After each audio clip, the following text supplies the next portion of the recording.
Tens of thousands of flowers blanket the National Mall in Washington this week. Not a sign of spring, but a sign of mourning. It's a memorial for the thousands killed in the U.S. each year by guns. And it was arranged by former Arizona Congresswoman Gabby Giffords' gun reform group, as Jake Holter explains from our Washington bureau. Each silk white rose represents one of the 40,000 Americans killed on average from gun violence each year.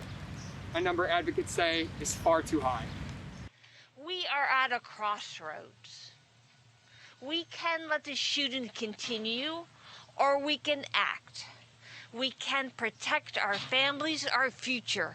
We can vote. We can be on the right side of history. Former Arizona Congresswoman Gabby Giffords has been an advocate for gun reform since a 2011 assassination attempt that left 6 dead and 13 wounded, including her. There is some hope for action. The House last month passed H.R. 8, a bill calling for stricter background checks on gun buyers, and President Joe Biden last week issued executive orders to curb gun violence in response to a string of recent mass shootings. House Speaker Nancy Pelosi said the Senate needs to stop stalling on H.R. 8.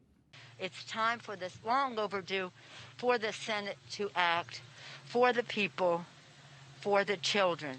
So thank you, Gabby, for bringing us together in front of this what would be considered a beautiful display, except for the heartbreakingness. Even if Congress acts, new laws could hit a dead end in Arizona, where Governor Doug Ducey last week signed the Second Amendment Freedom Act. The law prohibits state and local officials from enforcing federal gun restrictions inconsistent with state law. But as she visited the memorial today in Washington, Shannon Watts, the founder of Moms Demand Action, pressed Congress to pass common sense gun laws. And I just think memorials like this remind us of the toll of gun violence in this country every day. Over 100 Americans are shot and killed, hundreds more are wounded. And it is time for our lawmakers to act. The gun violence memorial will remain on display on the National Mall until Friday. In Washington, Jake Holter, Cronkite News. That congressional bill, the Bipartisan Background Checks Act of 2021, has been sitting in the Senate for just over a month now, but no action has been taken. A companion Senate bill has yet to get a hearing more than a month after it was introduced.